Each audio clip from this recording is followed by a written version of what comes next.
All right, what's Not a going? thing. Not a thing. Yeah, not a thing, man. What's happening? Nothing much. I guess I wanted to continue with this whole series since we got a good audience, a good flow going on. So I'm like, yeah, why not? All So right, yeah. yeah, one of the things that's been touching on my mind is the Tartarian Empire. Are you familiar with them? Like with the mud flood and everything. Yeah. So Okay. I'm gonna just start. I feel like you can dive a lot deeper, but I'm gonna just start. Uh, you know, they came before Tesla, so not a lot of people know this, but their technology is way beyond even their technology back then. Some of their technology can't even compare to today's technology. In terms of free energy, if you will. So one of the things that keeps on perplexing me is they never had a sewage system. Are you aware of that? No, I didn't know that they didn't have the sewer system. Yeah, bro, they didn't have they didn't have a sewage system. So, and then I'm thinking real deep. You know the book Man's Higher Consciousness? Helton Hotima? Yeah. Yeah. So that book was around when the Tartarian Empire was around. So I'm putting two things together. I'm like, is this alluding to the fact that they didn't need to quote unquote eat because they didn't have a sewage system? In every single, at least 90% of the Tartarian complexes out there before the whole mud flood or whatever you want to call it happened, they never had a sewage system. So it makes one wonder, were most of them quote unquote breatharians or most of them were on liquids? Yeah. I guess the further you go back, the more normalized that would be for any region of any plane. I guess it makes sense. It makes total sense for me, man. I don't see why I would go to a more dependent thing. Like posted about this today, like people's opinions of things, man. Like people will say, like weed itself, like cannabis, a strain of cannabis is stronger because of a desired effect that it gives.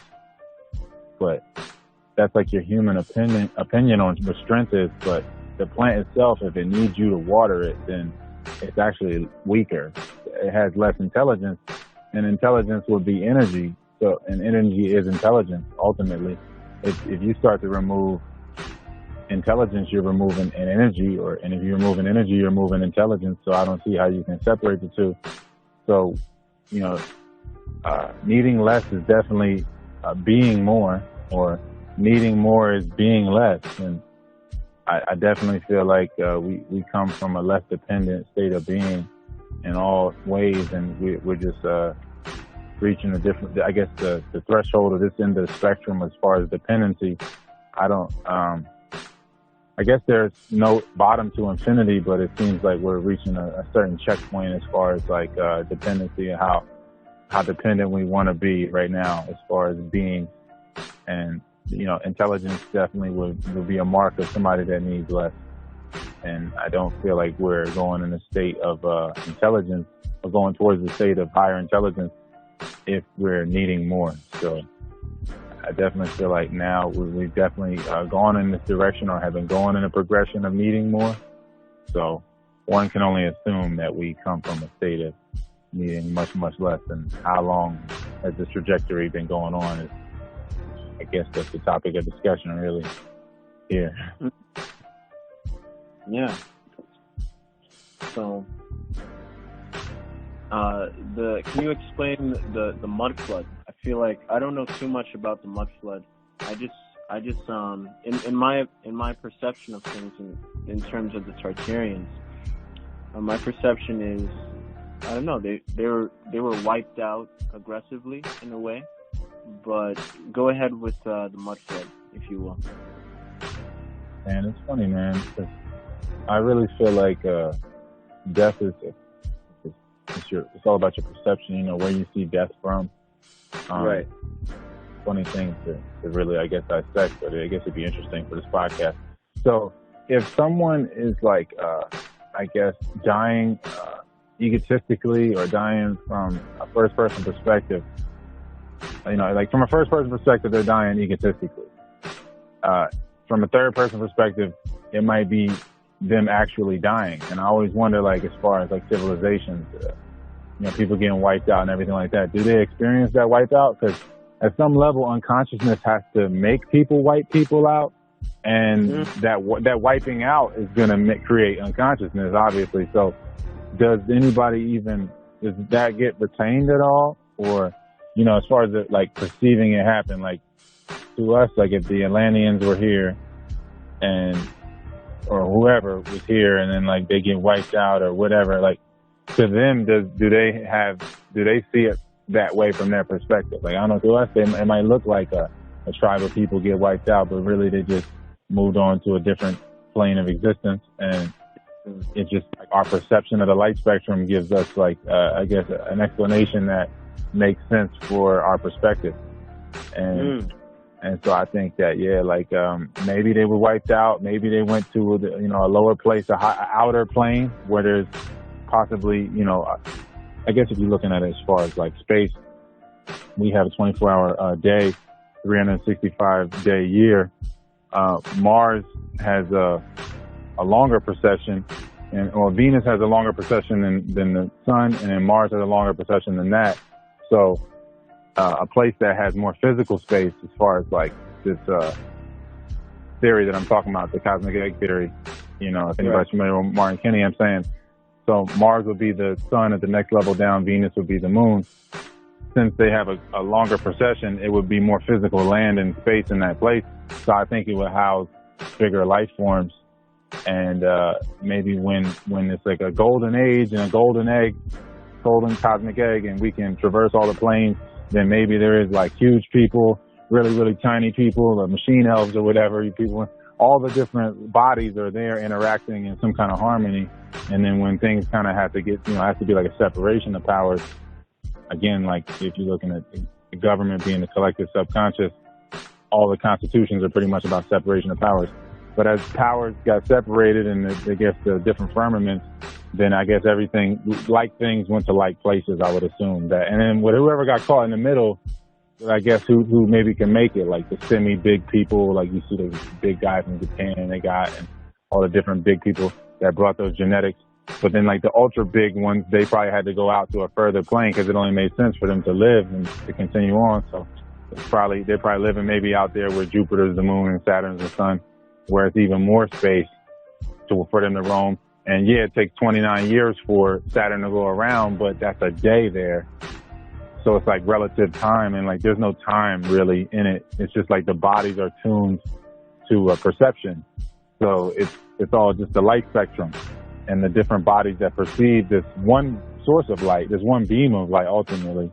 And so it's a funny thing, I guess, as far as like getting wiped out or coming together, alien invasions and all that type of stuff, handing down the technology exchanges or like human technology and the genetics coming through, you know, through the little remnants, you know what I mean, O negatives and all the different, you know, anomalies.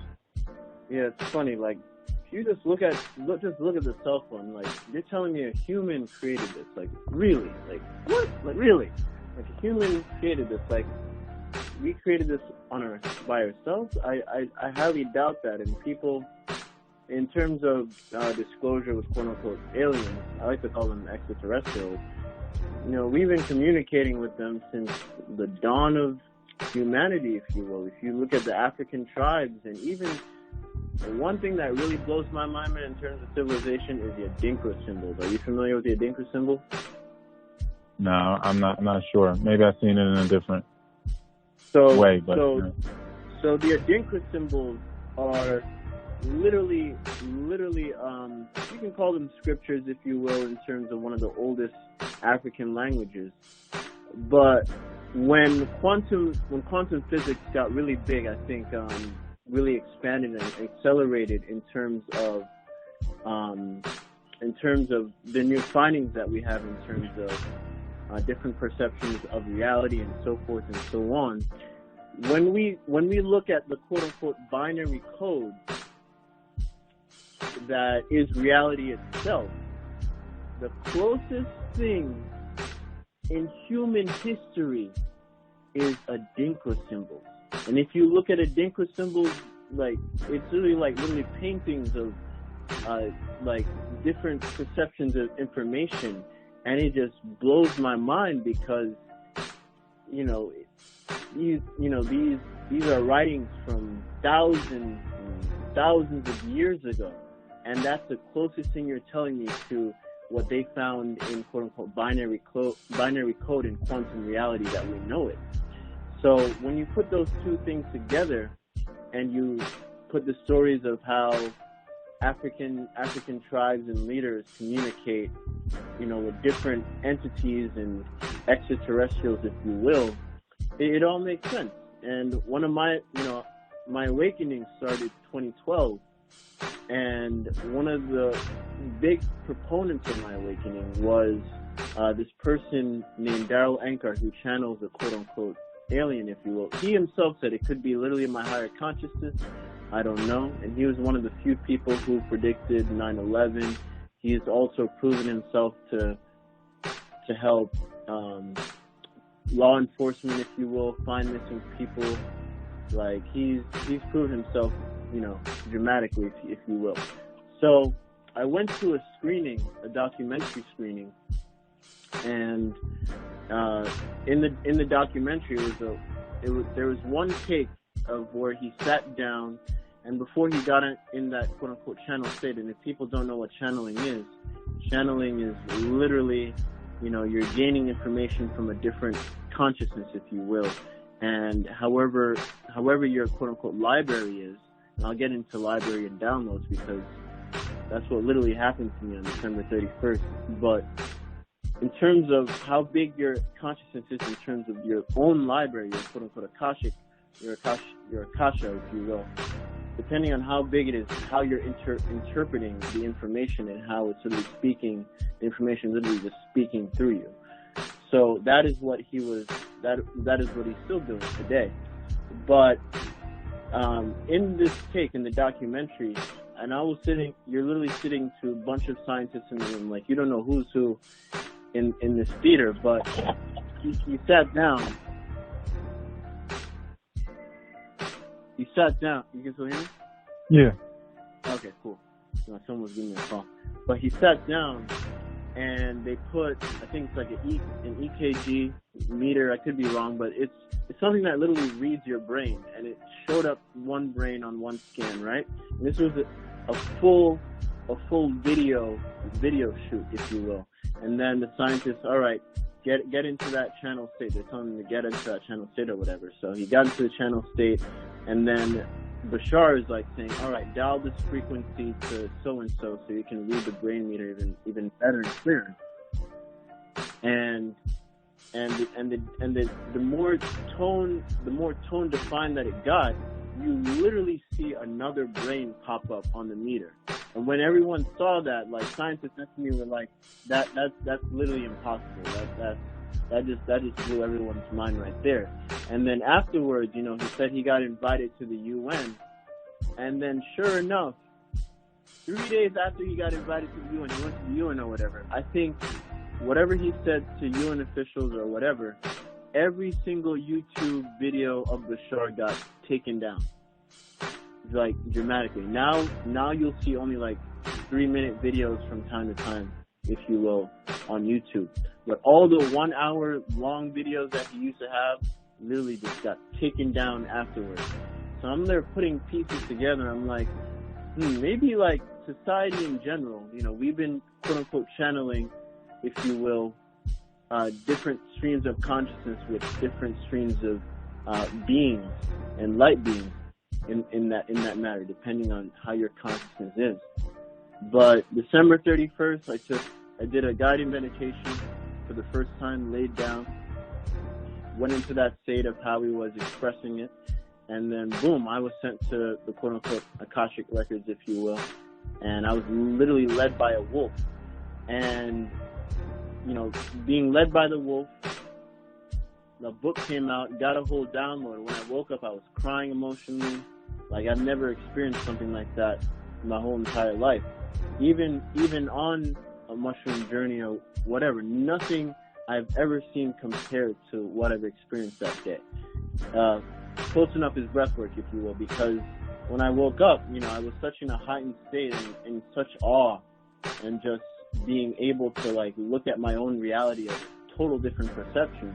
But the main thing, what I understand with downloads from my reality and perception is, depending on how big your library is, that's how you can intercept and dissect the quote-unquote downloads. I don't believe, like, once you get a quote-unquote download, if it's massive, you're not gonna portray it and explain it away unless your library grows in terms of understanding reality as a whole.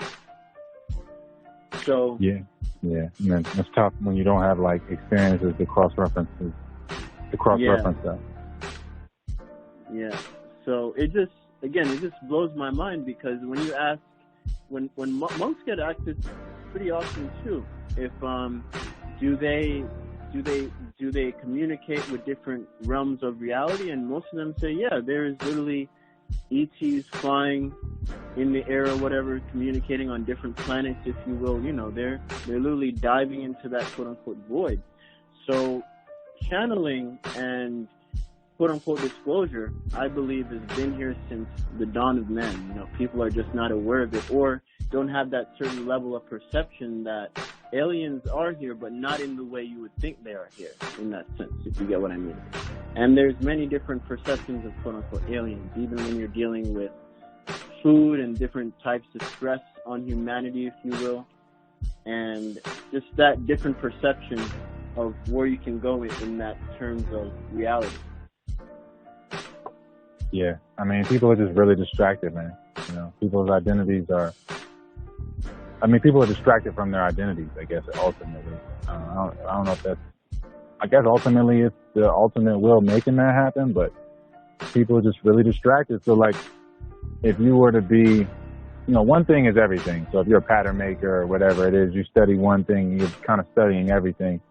And so, you know, people that, I guess, civilizations or tribes, groups of people, individuals, whoever, that have that physical experience to, I guess, align with creation and align with a process itself, to where they're a part of it and they express it themselves inside out. They have a different, you know, again, you're not distracted all day, so you have a different patience to where you could just write a bunch of patterns and do a bunch of things, and you're there from moment to moment, so that you're more receptive. So I feel like it's constantly there. Communication is constantly there in anybody. It's just that people are just not as receptive because they're distracted from the inside out, and the identification is all off. So people are just lost in the different distractions that come with the misidentification. And as far as like channeling the information, as far as invention or whatever you want to call that is, it's always going to interact with the body. You know, everything is kind of designed after the body some way or another. So it's because it's right. Interacting with the body, it's coming from the body, and then it's like pretty much one template of creation that everything is a copy or mimic of. And again, like kind of back to what I was saying, man, about people needing more. Needing more is being less. I feel like the further you get from the center of the circle, from the source of things, from the source of light, the magnetic center, the further you get from that, you know, physically and metaphysically, probably going to ultimately be the same thing. And I feel like the further you get from that, the more that you're going to have receptivity for what I guess is, as far as invention and ingenuity, ingenie, whatever, creation, all that type of stuff, all that, you're going to be more receptive to a different state of creation because you're in a different state of lack or a different state of need. So you're the way your needs are tuned are just totally different. You know, like somebody else can get a bunch of acres of land and then they see like, you know, a bunch of fruit trees or whatever, and then somebody else sees like, I need to have cattle or whatever, and it's like the same land, but they see different things going about how to make it function because of their identity and the way, you know, the way that they're as far as their communication really with themselves and their state of lack.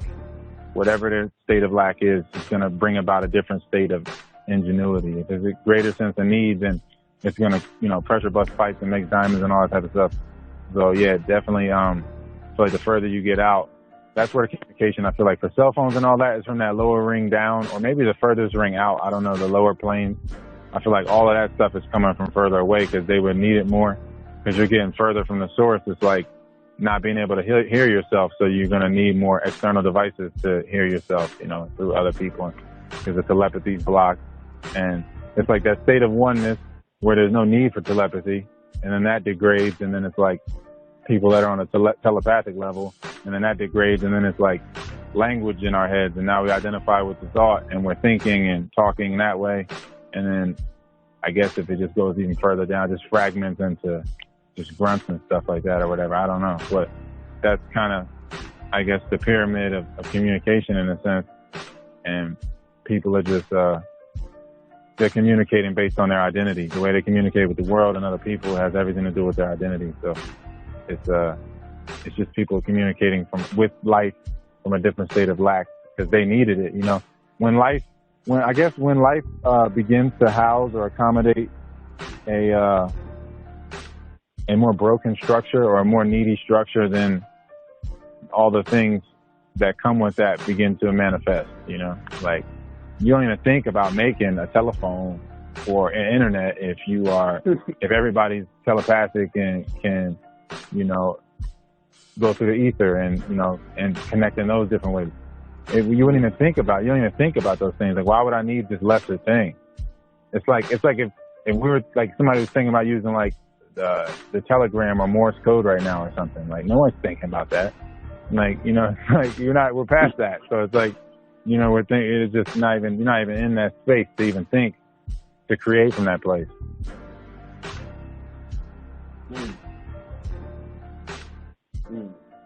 You know, it reminds me of I had this couple, this client, right? And in terms of communication, they had a problem. And I was like, okay, how often do you guys, you know, still have intercourse and stuff like that? And they're tantric, if you will. So I'm like, okay, start, you know, sleeping with one hand touching each other to sleep. And that practice alone, because, you know, the energetic force within their body just communicates. The more they do this in terms of that meditation, you know, just holding each other's hands to sleep, and the electric force to start communicating within the body itself. And then sure enough, their communication got better and they didn't have to go to, well, that's a different type of therapy, but, you know, that in itself shows how disconnected, you know, society as a whole has become in that perception of technology, if you will. Because, you know, the human technology itself is one of the most greatest, powerful technology known to human existence.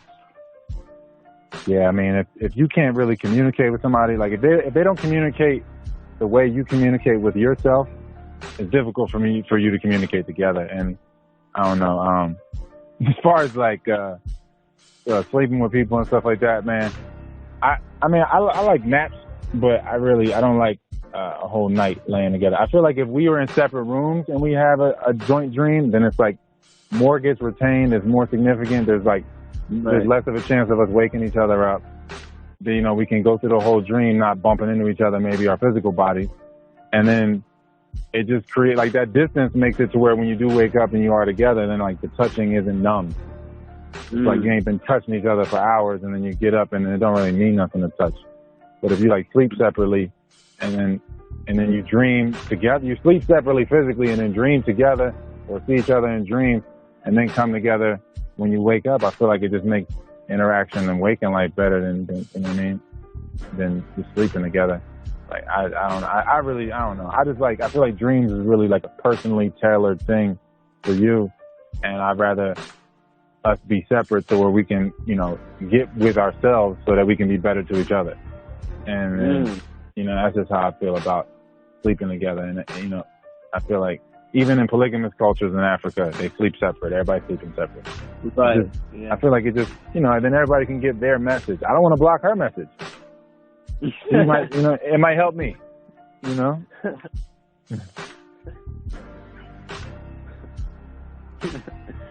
Oh, I like that. That's why I like naps, though. I like naps. I definitely, you can definitely catch me like 2 p.m. to 4 p.m. if I'll sleep for 2 hours with somebody, but I really don't like sleeping over the night. I mean, I'll sleep in the same house, or whatever, or I'll watch you sleep. I'll cuddle you to sleep, but I'm not. I don't think. I just thought, you know, that feels like it's for me. Them 3-4 hours, like that's for me. You know what I mean? Like, and that's for you. And that's how I don't know.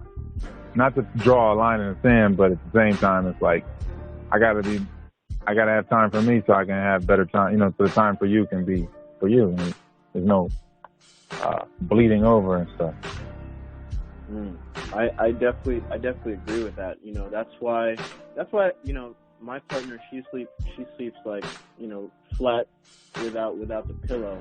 And I guess that what you're saying exactly is why I find myself, you know, sleeping upright, because it's just a different alignment, if you will, into that sleep cycle. So it's not synchronized with her and her sleep pattern. It's like totally different in that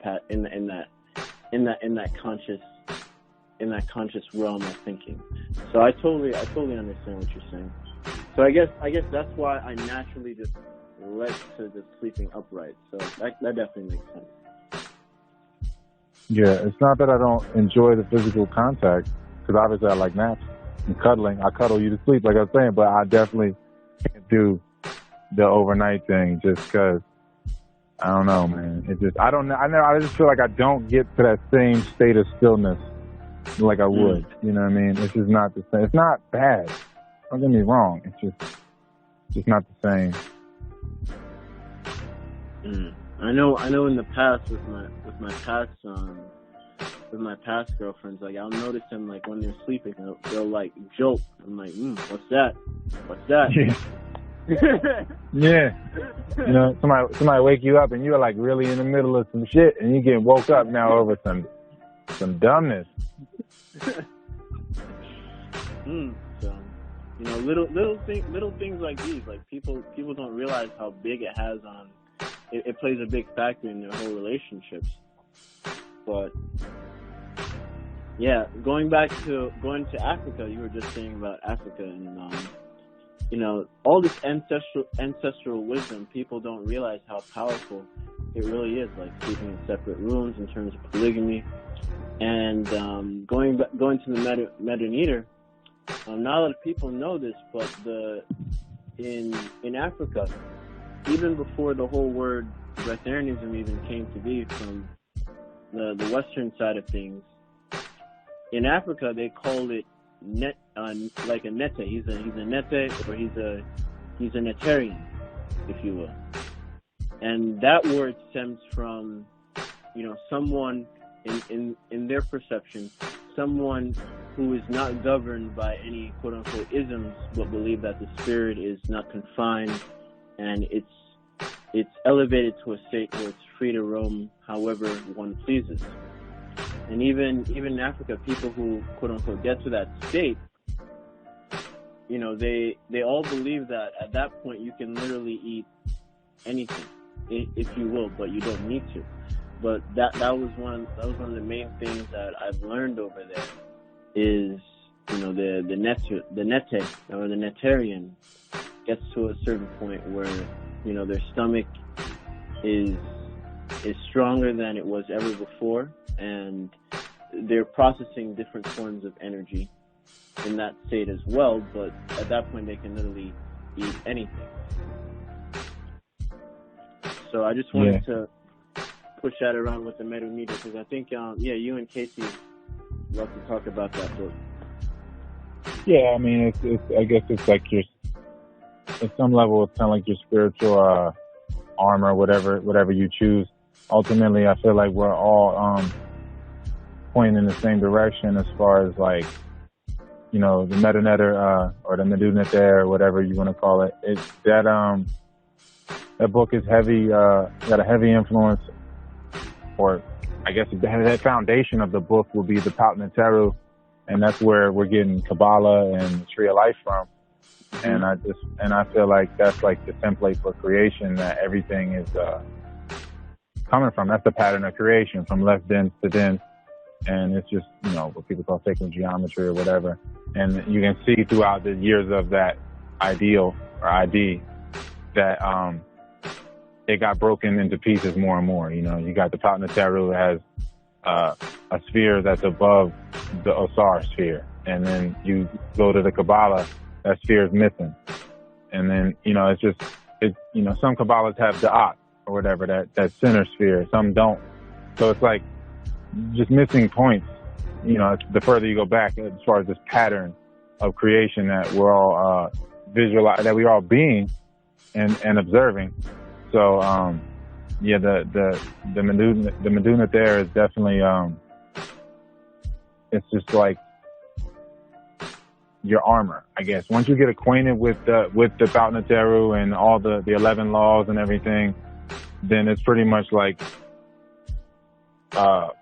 I guess, a state of realization that spiritually puts you in a place to where it's obvious what you need and don't need, I guess you could say. It makes it more clear to you. Like you know, if you study the 11 laws and you say the 11 laws every day, then there's no way you can really go to the store and buy certain things anymore or eat certain foods and do certain things, because it's just like, it's so embedded in you on all levels of your being. And I just definitely feel like, yeah, there's a heavy influence on the breath. And, you know, it's the same tree of life, man. It's the same tree of life that the Dravidians or Dilate, they took that, they made, you know, had the deities. It was all women in theirs, but then they, you know, brought Krishna and everybody in there. But, at first it was all women, but it's the same pattern, you know, and same thing for the Yoruba. It's the same pattern. It's the same tree of life, that everything, you know, they're saying that this is the way life creates itself and communicates with itself. And this is the way the pattern goes from less dense to dense, and the different levels of identity that come with that. And if you are aware of that, and, you know, from the inside out, you've experienced that and you study that or whatever, then it's difficult for you to go throughout life and really indulge in the things that bring you into a lower sphere of identification. I think that's what it's about. So, really. Like, if you're feeling certain things, then you're in a certain identity. So when I look at all these different countries who are, you know, having retreats and you know, leading to that state of consciousness.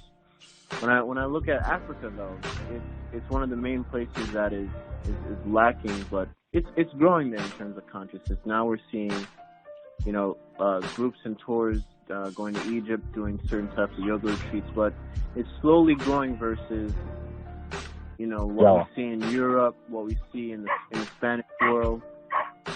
I've been to the Sinai Peninsula. It's basically Egypt, but Sinai is totally different. They got like a totally different rule. Like, you can't, like, if you go to the Sinai Peninsula, that's where Sharm el Sheikh is or whatever, like, it's like, you can't just like go over across the Suez Canal and go into Cairo and all that. Like, they treat it like two different countries. It's all Egypt, but Sinai is like where Moses took the tablets, Mount Sinai and everything.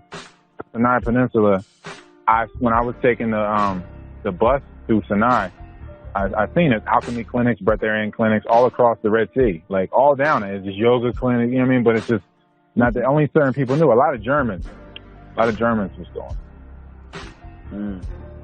And that was one of the main points of. I was talking to another brother who is a Netarian. That's what he calls himself, and that's how I learned deeper into it. But one of the main things he was saying, you know, is like our people itself, you know, the more melanated skin tone people need to, you know, get into realization that these things, you know, exist, if you will.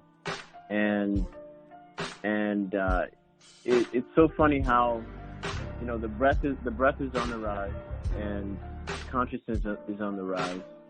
So you would think, you know, the place that it all started from, you know, that's, you know, he was explaining how qigong, like all the different types of practices, like they all stemmed from Africa. It started there.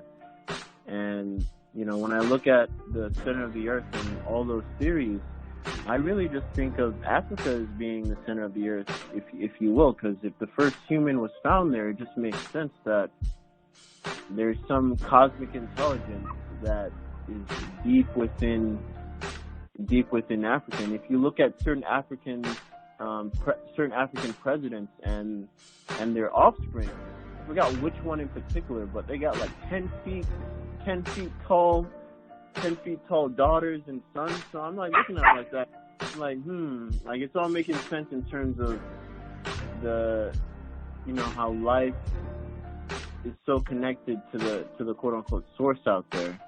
And yeah, I just feel like I feel like that part of the world is somewhat lacking in terms of just exposure, really, but the awareness of, you know, everyone, quote unquote, coming back to home. Because, you know, I think that is the place where everything really stems from.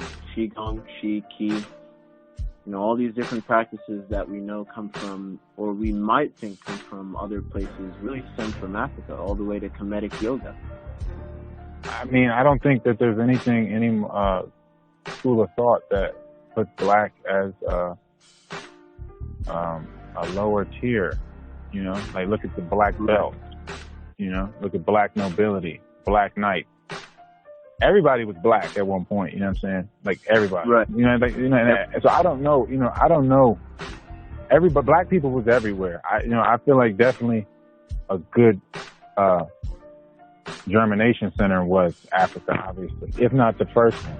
But I definitely feel like black people was everywhere. Maybe people ran back to Africa to try to respawn from there because they were under attack in the rest of the world. I don't know. Mm-hmm. And that's why maybe it's so rich.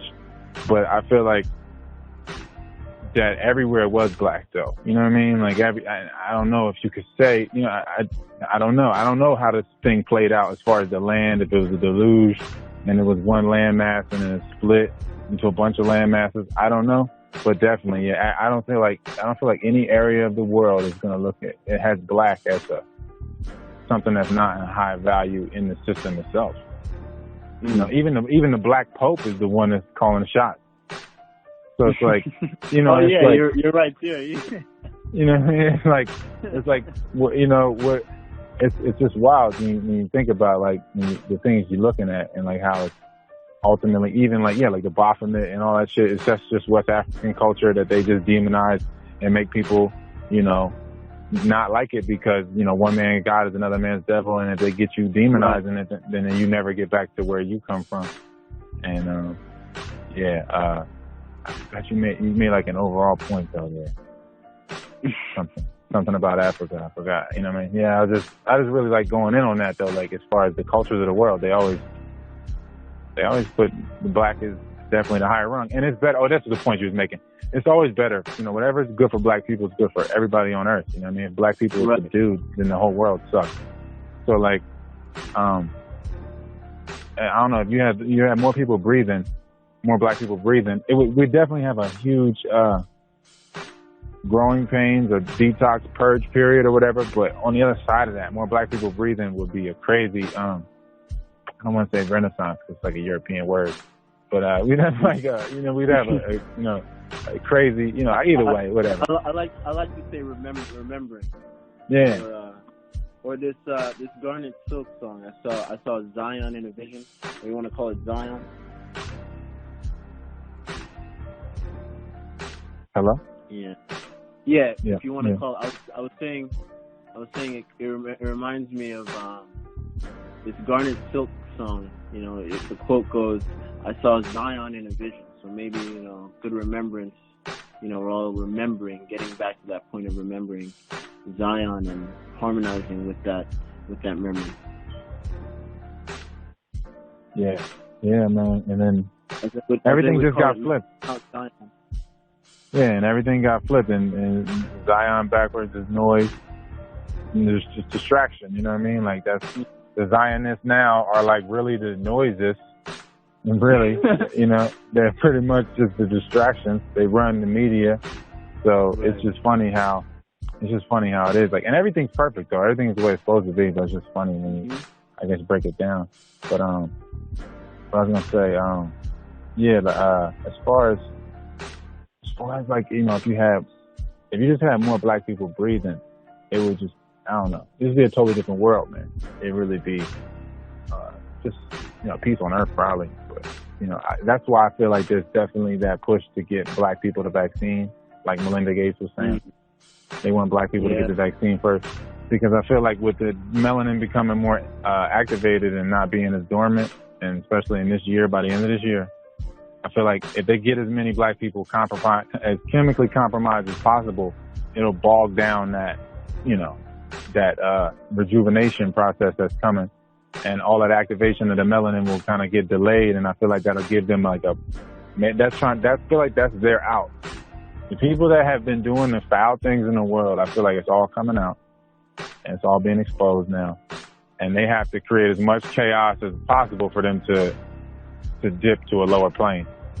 So that's why I feel like this whole thing, they want to pretty much, as crazy as I'm going to sound like I write for Marvel, but they want to keep all the superheroes down. So when they try to jump to a lower plane, there's nobody that could, you know, fly up next to them, like The Boys. If anybody's seen The Boys. Oh, The Boys, yeah. I see The Boys. Yeah. When he hit my man with the laser, when he hit him with the laser on the plane, because I feel like a lot of them is just, a lot of them is trying to dip to the lower planes, and when it's that mass exodus, I feel like they just want to keep the superheroes down so nobody can catch them on the way out, you know. And either way, man, they're going into a more devolved plane anyway, so it's like you picking their poison. But it's just like, that's what I think that whole thing is about. It's trying to stop the breath as much as possible, obviously, like we were saying, and then chemically compromise. And chemically compromise as many black people as possible. You know, that's why they started the trials in Africa. So they just want to keep as many superheroes on the ground. They don't want no Iron Man running around. Oh man. Yeah, it just you know, it's wild. It's like, you know, there has to be a deep reason of why you would want to suppress just a group of people. You know, that's where people should, you know, get the idea and stem and actually really spark something in their brain, saying, you know, I have this worth that I'm not fully utilizing or expressing to its full potential. You know, why in the world would you want to suppress someone? Because maybe that person has something that you really want, quote unquote, or, you know what, if I can't have it, nobody should have it. That could be the mindset too. It's such a crazy thing. We got to this point. That really could be the mindset of how we got to this point, man. If I can't have it, I can't have that power that you're having. And you know, people who've been researching ETs for the dawn of time in terms of technology and stuff, you know, they say, again, going back to the Adinkra symbols, Africans had the most advanced technology, but not physically, but spiritually, to connect to all different realms and all different places of the planet, of the planet Earth. I mean, of the planet and the whole cosmos, different planetary consciousness, if you will, and connect with different entities, and I like to say multidimensional beings, if you will, because if time doesn't exist, they're literally just going through different voids of dimension just to get here. And one of the main questions that Bashar, going back to Bashar, one of the main questions that he gets, why can't they just come down and we just talk to them already? He's like, some beings have such a consciousness, if they were to come down right now and look you straight in the face, you'll literally be seeing your own self. So that, in terms of frequency, you know, it tells you how much you need, I won't say need, but how much you need to be aware of in terms of frequency and vibration to just allow different forms of communication so you can quote unquote communicate with different multidimensional beings, if you will, and just expand your awareness to, you know, be more harmonious with the everlasting void that is. It's such a layered conversation because you've got like, say, like original man would be a person that's like in such truth that they really like a lie. It probably be, I don't know if it'd be easier to lie to them or harder because all they know is truth, 360 degrees. You know what I mean? So like it's kind of like a crazy thing right now where I feel like you have a lot of things alongside each other that maybe wouldn't have been alongside each other. Like maybe some eggs hatched in a time period that they shouldn't have. Like, I don't know, maybe original man had to deal with small internal parasites, but now it's like to deal with fully manifested, personified parasites is just a whole nother level of like, of mastery, you know, in a sense, like where now it appears like this parasite is external to you, has all the power and everything. And it evolved from a state of being just a small microbial that maybe drove you into some direction and then you procreated in some direction and then the parasite got into one of your children and then your children were compromised for, you know, however long that seed continues on. And then the energy got to come back because you're the source. So now you get this like returned child that don't look nothing like you, that's just super compromised, that's this like personified parasite thing that you got to like somehow still love because it's still used somehow. You know what I mean? It's like a wild test. Like everybody's going through their relative tests, like in their relative responsibilities. I mean, more energy, more responsibility, but it's like a wild thing because, like you said, like as far as like wanting things like the grass green on the other side, like think about like how they got like people, you know, especially and black people wanting sneakers. You know what I mean? Jordan, you know, dude that invested in profit prisons. But anyway, exactly. Right? You know what I'm saying? So they want Jordans. So like, it's just wild. Like you wouldn't even be thinking about sneakers, but that wasn't even like in your nature as far as being that black. Like sneakers don't even like compute. That's not even like in that realm. Like, you know what I mean? But you see somebody with sneakers, you never needed the sneakers. You know, you're the only person that really can be barefoot and you know, out of all the people and be in the sun and take all the elements and still maintain homeostasis, really. And it's just a wild thing. It's a wild flip now. Like how like the spirituality and all the power got given to the artificial, to the AI. And then the official, the official art, it's like the artificial and then the official art. So the originals is the official art.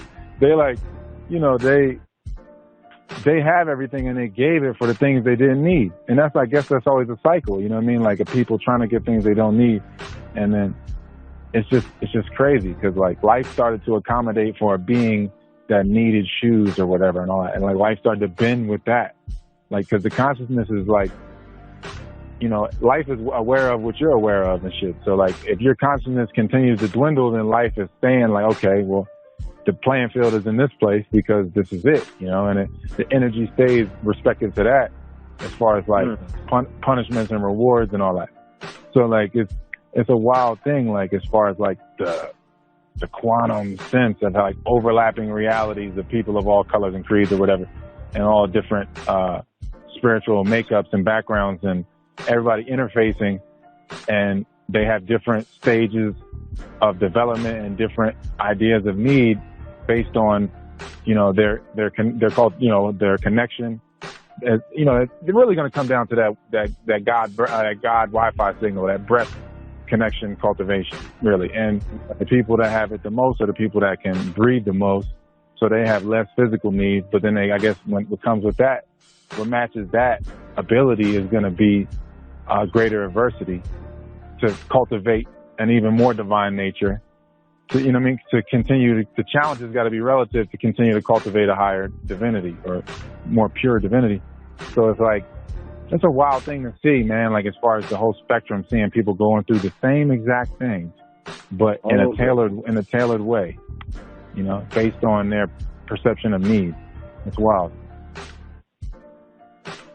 and everybody thinks the grass is greener. Everybody swears the grass is greener.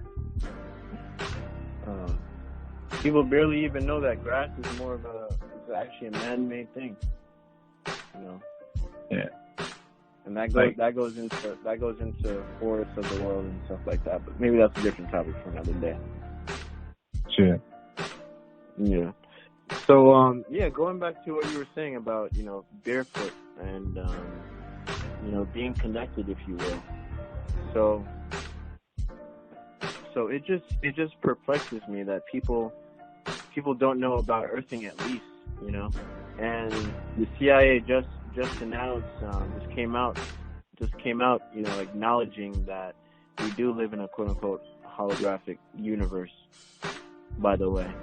And you know, it just dawns on me, like, all right, you see that that's real, you know. They're acknowledging what the quote unquote spiritual people have been saying for the dawn of time, if you will. And you know, it's really time to wake up. It is really time. Like, how much more hints of reality do you need to really wake up and you really embody what you can truly become? I mean, and you know, then that's like total interfacing with God. Wow, man. You know, a lot of people they'll die before they you know what I mean? Like, and then they'll interface with God in death, though. Like, it's like a crazy thing how people will, like, you know, condemn a reality and then create it out of that condemnation. It's wild, yo. That's why I stopped a long time ago. I stopped trying to save people. I'm like, if you see me do it, I mean, that should give you some type of hint. I can only say so much and do so much. It's really up to your spirit. It's really up to your spirit of how you want to take this human experience or spirit experience, if you will. It's all up to you. But I'd rather not die in pain, if you will, in agony and the suffering, if you will. If I know this caused suffering, why would I put myself through it over and over again?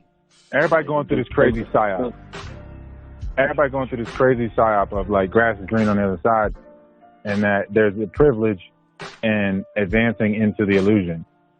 Like, if I advance, you know what I'm saying? Like, that's the crazy thing. Like, oh, you got a privilege for advancing into the illusion. Like, it's why, like, I mean, as far as the Matrix is concerned, people that's like successful in the Matrix, you know what I mean? And like, that's where all their, you know, that's where all the focus is, and they're manifesting from that plane and that place, and they're residing at that level.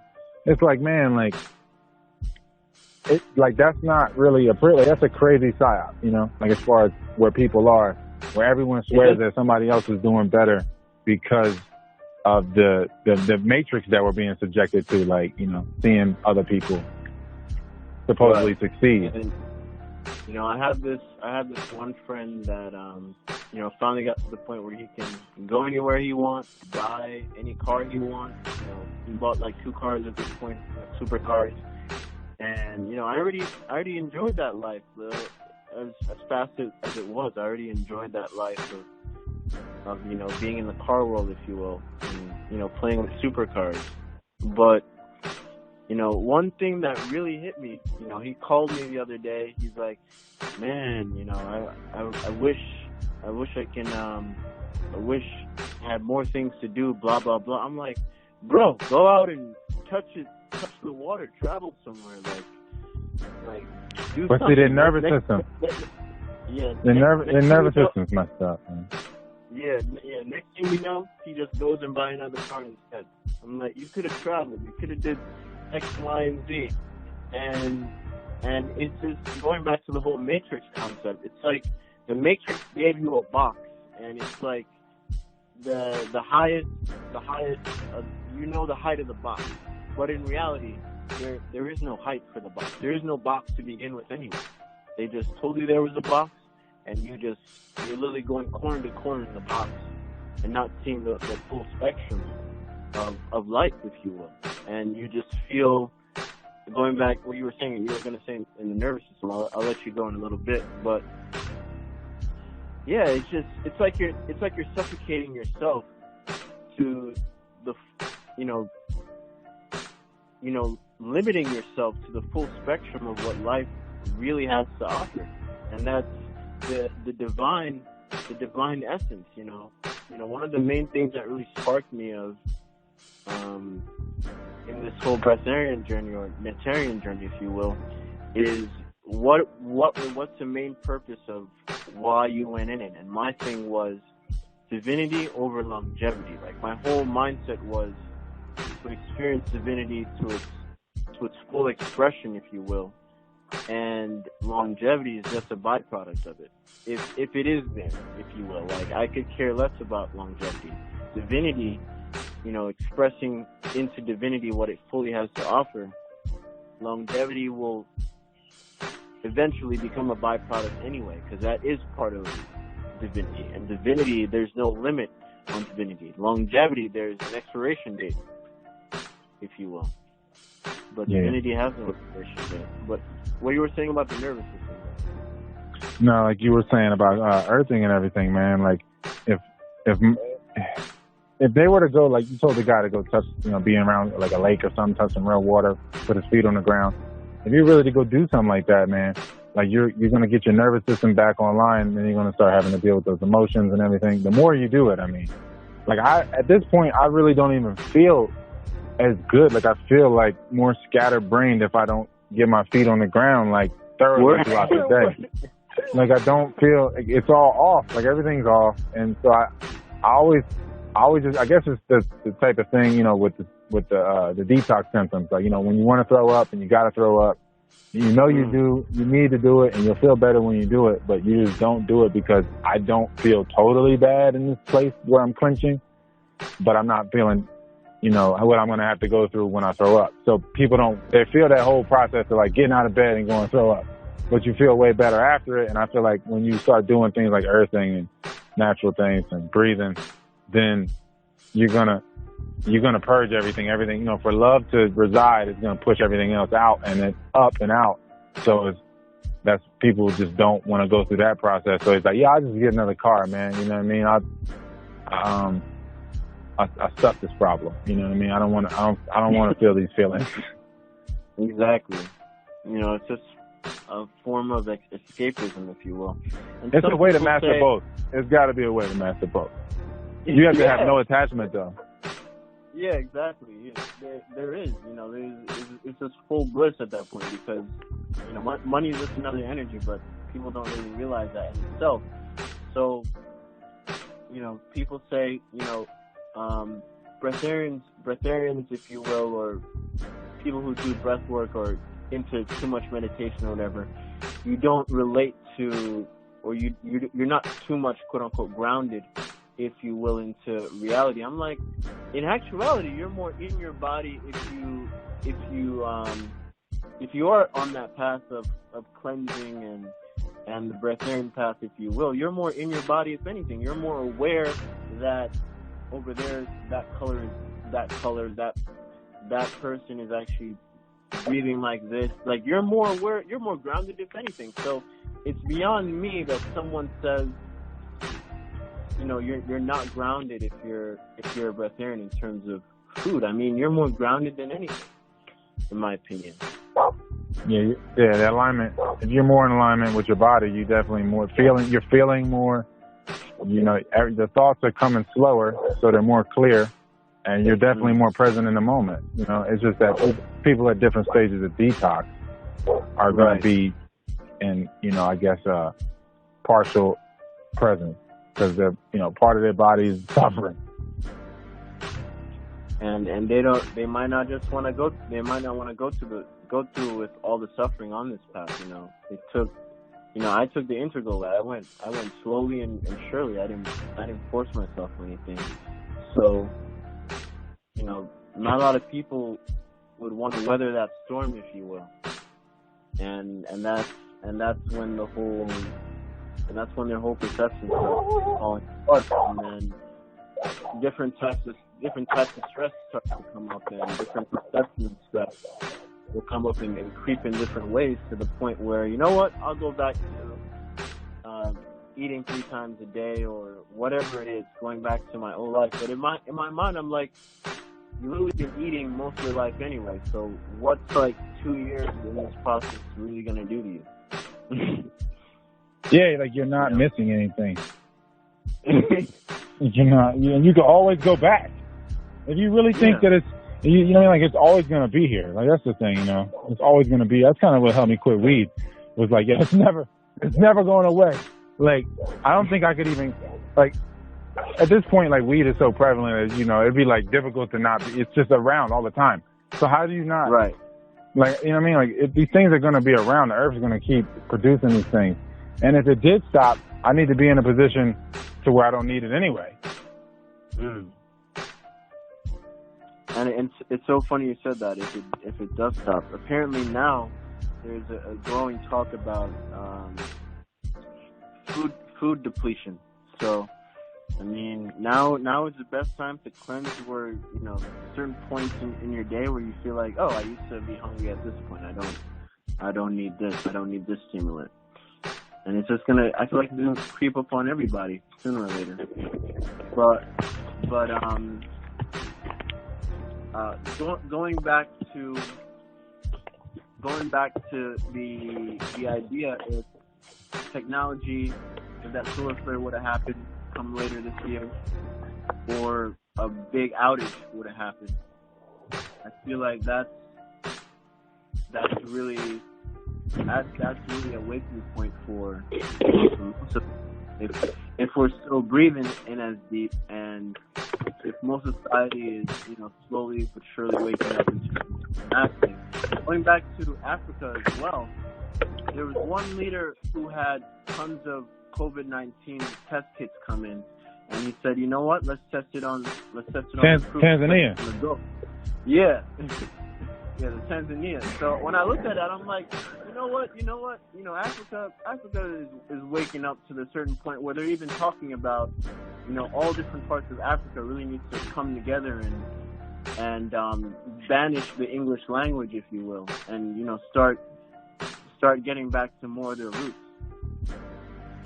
Yeah, no, they don't really need to outsource anymore. You know what I mean? Like, it's no point. That dude's a biologist too. He's not only the president; he's like an esteemed biologist also. So, you know, it is wild. Yeah, man, it is wild, man. I mean, yeah, Africa's definitely waking up to it, though, man. I mean, they need to. Whoever's letting them vaccine trials go on is bugging. But I definitely feel like that's the thing with what you call it, with the events that are happening, you know, all these stage events. We're definitely going to probably run into another one here whenever Hillary got to go testify September 9th, and then we'll probably run into another one. Yeah, I bet you September 9th it'll probably be another one, because George Floyd happened when she lost her appeal, so then she'll have to testify September 9th. So there'll probably be another event then, and that's the day that Mars goes into retrograde, and then it'll probably be a not guilty verdict for the George Floyd people. I bet you it's not guilty, because the cop was trained by the police department to use that technique. So he's just gonna say, you know, shit rolls, you know, over onto them, and he'll probably get not guilty, and people are gonna start burning shit again. That's what I think. That's what I think. I mean, it'll be Rodney King on steroids. That's what I think. I don't know. That's what I think.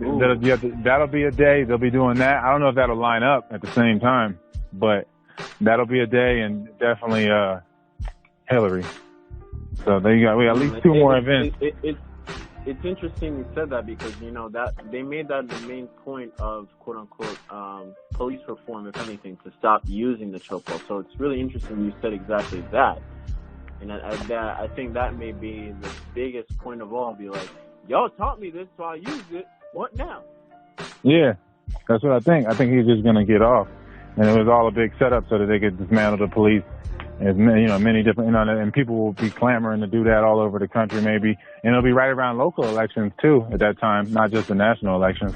So a lot of people in the local level will get thrown out, and they'll have a different local sheriffs and local mayors and local everything, you know what I mean, freeholders and all them. All that local government will get rearranged. You know, all the councilmen and everything, that'll all get rearranged, and then you'll probably have, you know, they'll probably get what they want, no police, and then eventually it'll be drone police, That's what I think that's what they're trying to do. And like, all these events are definitely just like them trying to play with the breathing algorithm and keep people in that fear breathing algorithm so they can't see it. Yeah, and I think, most of, when you come to somebody about this information with the breath, at least, it's like deep within. It's like their spirit is calling for it, but I guess they don't want the responsibility of it, because it also comes, with great power comes great responsibility, as they say. And power, when you get that power, you got to take a responsibility for it. Yeah, definitely. And that's why I always say energy is responsibility. The more energy you got, more responsibility you get. True that.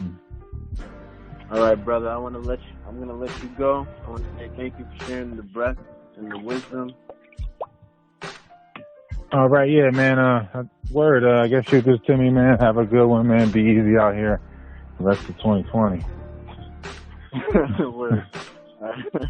All right. Peace. All right, man. Peace.